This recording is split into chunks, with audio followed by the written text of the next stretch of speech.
Long ago in the before times, when dinosaurs roamed the earth and plague doctors would roam the streets torching AOL starter packs with flamethrowers, the creator of Doom said that plot in video games was like plot in porn. He essentially said that it was nice window dressing, but you don't really need it.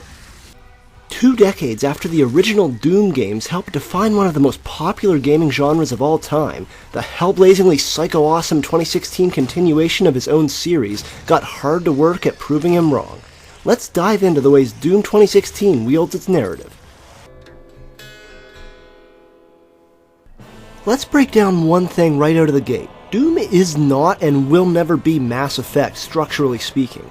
A game like Mass Effect delivers its world, its lore, and its plot through interactions and explorations even more so than action, and they inform every second of that series' rich universe on a molecular level. Whereas Doom 2016 won so many fans back after the experimental Doom 3 by digging back down to what makes Doom so great to begin with.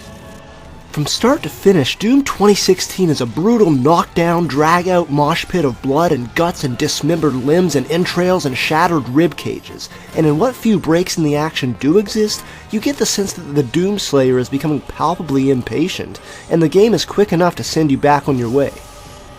They knew exactly what you wanted from Doom, and they intended to give you exactly that. It's a blood-gushing, screaming power fantasy, and you are given the tools to make the most of it. The frantic flow of gameplay encourages, nay demands, that you stay on the move, preferably while splattering the UAC complex with demon brains. The game's actual structure is best defined as one long streak of the Doomslayer mashing through all the demons in his path.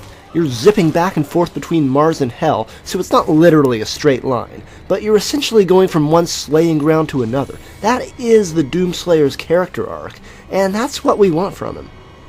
Curiously, the plot progression is mainly curated by an overlord giving you orders, and in many cases gating your progress until you satisfy the condition he's sending you to fulfill.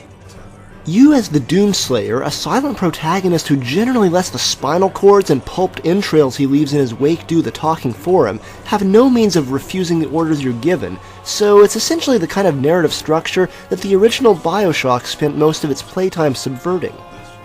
But that's not necessarily a bad thing, because function fits the form in this case, which is moving you forward and giving you new places to slay.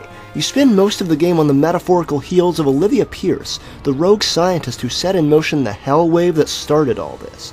As a primary villain, she's not given too much in-game development beyond her clearly unwavering devotion to her cause, but that's okay. They get away with it easy because she's not really the focal point of the action, just the catalyst. And the demons you're slaying every step of the way have a surprising amount of lore attached to them as well, but unlike the UAC lore, which is all rather thorough and well-defined, there are a lot of curious gaps in the demonic lore we're given. This is definitely intentional, and it almost feels like what I want to call Bloodborne-style lore, where we're given pieces of the package but not the whole truth. Now, Doom Eternal may well fill in those gaps as we learn more about this world, so I won't speculate further on that front just yet. Mechanically, this plot is a means for you as the player to get to see various parts of the UAC complex, from the overheating industrial zones, to the high-level research labs, to the almost tundra-like environments surrounding the Vega supercomputer's absolute zero cooling system. NPCs are something you'd imagine would be handled with caution in a game like Doom, where the mission statement is effectively to clear a path with the blood of your enemies, and this game only really uses them to fill plot roles. There's no option, for example, to engage in a thoughtful debate with Samuel Hayden on the benefits of using hell energy as a power source. You just blow it all back to hell without a second thought. Again, this isn't Mass Effect, and it's not trying to be. I'm not trying to convince you guys that Doom 2016's main plot is some sort of intricate onion where you can peel away so many layers and reveal whole new levels of subtext, or that the plot is a masterful web of misdirects and stunning reveals. That's not a battle anyone could ever win, because it's really not, and it doesn't need to be. The thing that makes Doom's narrative remarkable is that what it builds stands with such integrity on those foundations without stripping away a single thing we loved about the classic games. The best comparison I can make for the way Doom 2016 wields its plot is to the film Mad Max Fury Road. If you've seen it, you know what's up. Fury Road is a balls-to-the-wall adrenaline rush, but director George Miller delivers its narrative through a mainly show-don't-tell framework, guided by expert precision both behind the cameras and in the editing room.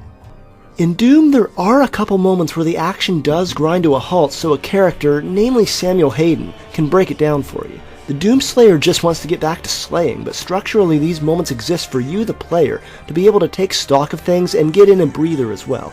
But it never feels like the game is patronizing you or forgetting what kind of game it set out to be. And those are some of the ways in which you experience this world, but that's just it. There's still a world to experience. They put a ton of work into the lore entries you find throughout the game, which give you a chance to absorb the world building at your own pace by checking them out in the menus. Ever since games like Metroid Prime popularized this narrative format as a vehicle for world building, I've loved it. And so many games nowadays have adapted it precisely because it cuts such a perfect balance. I think it's the ideal world-building strategy in games like Metroid, where the narrative flow is extremely tilted to the side of showing rather than telling, and games like Doom, where the focus is first and foremost on the action. So let's talk real quick about cross-medium storytelling comparisons. I know, try to contain your excitement. Deep breaths. If you're reading a book, every paragraph is arranged in a deliberate way, and the world-building has to be inserted however the author best sees fit.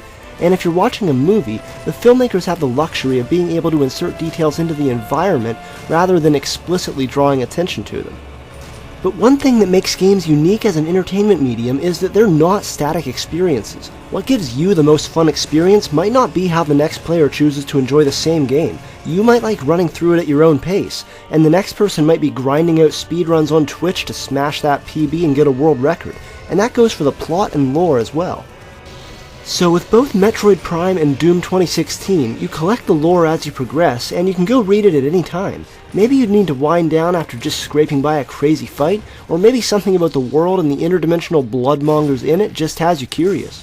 And to my mind, that's the correct way to handle plot and lore in a game where the narrative isn't necessarily the first priority. The solution is not to reach in and rip out the deeper lore because you're so against having it that you don't think anyone should be able to enjoy it if they want. Not naming names, although a few creators have done that. And you can tell they really had a lot of fun with these lore entries. First of all, there's a ton of speculative fiction ideas in the lore. Those technical details they never would have been able to stuff into the mainline narrative proper.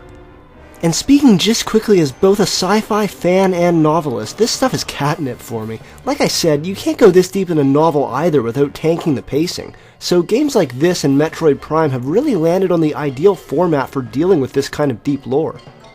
Apparently pinkies are considered a delicacy in Hell. I just love the way they worded that. Imagine a bunch of Hell Knights and a Baron of Hell sitting down at a table, tying on their bibs like proper gentle demons, and ordering braised pinky done medium rare with a fine blood vinaigrette. They said delicacy, not just food, so that means Hell has a foodie culture, and that means Hell has restaurants. I love every second of this. There are also effect details in the world itself. You get a sense of how the UAC runs, and how Samuel Hayden is comparable to real-life robber barons, like how this UAC hologram guy boasts about how the corporation pioneered the 7-day work week. Ugh, never mind the demons, that's the scariest damn part of this whole game.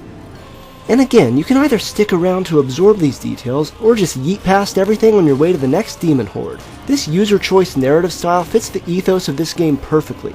They cared so much for what this game represents, and the legacy that it upholds, that there's enough richness of detail and depth of world building in here to fill a book. But it's constructed in such a way that you can almost completely streamline your experience if you want, except for the couple times when your biomechanical benefactor pulls you aside to chat. And it really is that, just a couple times.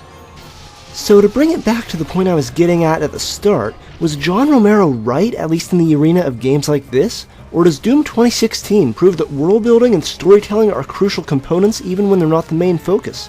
After taking some time to sit with the question, I think the answer lies somewhere in between.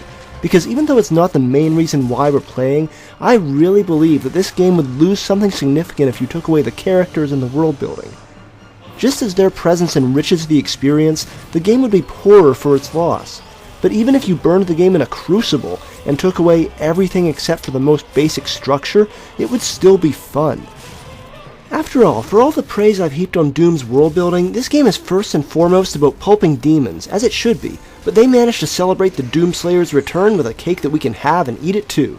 Thanks so much for watching, and I hope you're looking forward to Doom fucking Eternal as much as I am. See you next time!